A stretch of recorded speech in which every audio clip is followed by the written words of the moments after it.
ଏକ ଭୟଙ୍କର ବିଶ୍ୱବ୍ୟାପୀ ସାଇବର ବିପଦର ଏହି ସ୍ୱତନ୍ତ୍ର ବିଶ୍ଳେଷଣକୁ ସ୍ୱାଗତ। ଆସନ୍ତୁ ସିଧାସଳଖ ମୂଳ କଥାକୁ ଯିବା। ବର୍ତ୍ତମାନର ସବୁଠୁ ବଡ଼ ପ୍ରଶ୍ନ ହେଲା, କାହିଁକି ଗୋଟିଏ ମାତ୍ର ଏଆଇ ଟୁଲ୍ ସରକାରଙ୍କ ନିଦ ହଜାଇ ଦେଇଛି? କାରଣଟା ଆଦୌ ସାଧାରଣ ନୁହେଁ। ଏହାର ନାମ ମିଥୋସ୍।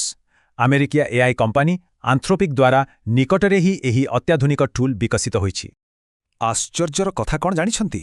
ମାତ୍ର କିଛି ସପ୍ତାହ ପୂର୍ବରୁ ଏହି ଭୟଙ୍କର ବିପଦ ବିଷୟରେ ଦୁନିଆରେ କାହାକୁ କିଛି ବି ଜଣାନଥିଲା। ଏହାର କାମ କରିବା ଶୈଳୀ ପୂରା ଅଲଗା। ଆମ ସିଷ୍ଟମରେ ଥିବା 20-30 ବର୍ଷର ପୁରୁଣା ଦୁର୍ବଳତାକୁ ହେ ଟାର୍ଗେଟ୍ କରୁଛି। ସେହି ପୁରୁଣା ଦୁର୍ବଳତା ଦେଇ ମିଥୋସ୍ ଅତ୍ୟାଧୁନିକ ଆକ୍ରମଣ କରି ପୂରା ସିଷ୍ଟମକୁ ନିଜ କବ୍ଜାକୁ ନେଇଯାଇପାରିବ।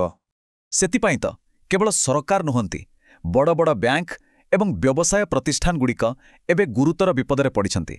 ପରିସ୍ଥିତି ଏତେ ସାଂଘାତିକ ଯେ ସରକାର ଏହି ବିପଦକୁ ଏକ ଯୁଦ୍ଧ ଭଳି ବଡ଼ ବିପଦ ବୋଲି ଖୋଲାଖୋଲି ଘୋଷଣା କରିସାରିଲେଣି। ଅର୍ଥାତ୍ ଦେଶର ସମ୍ପୂର୍ଣ୍ଣ ଡିଜିଟାଲ ନେଟୱାର୍କ ଉପରେ ଆକ୍ରମଣ କରିବାର ଭୟଙ୍କର କ୍ଷମତା ମିଥୋସ୍ ପାଖରେ ରହିଛି। ଏହାକୁ ଦୃଷ୍ଟିରେ ରଖି ସରକାରୀ ସାଇବର ସିକ୍ୟୁରିଟି ଏଜେନ୍ସି CERT ଏବେ ମିଥୋସ୍କୁ ନେଇ ଏକ ହାଇ ସିଭିୟରିଟି ଆଲର୍ଟ ଜାରି କରିଛି। ବିଶେଷ କରି MSME ସଂସ୍ଥାଗୁଡ଼ିକୁ ଆଗୁଆ ପଦକ୍ଷେପ ନେଇ ନିଜ ସିଷ୍ଟମ ସୁରକ୍ଷିତ ରଖିବା ପାଇଁ କଡ଼ା ନିର୍ଦ୍ଦେଶ ଦିଆଯାଇଛି। ଶେଷରେ ଏକ ବଡ଼ ପ୍ରଶ୍ନ ରହିଯାଉଛି, ଅତ୍ୟାଧୁନିକ ଏଆଇ ସାମ୍ନାରେ ଆମର ଦଶନ୍ଧି ପୁରୁଣା ଡିଜିଟାଲ ଭିତ୍ତିଭୂମି ପ୍ରକୃତରେ ସୁରକ୍ଷିତ କି?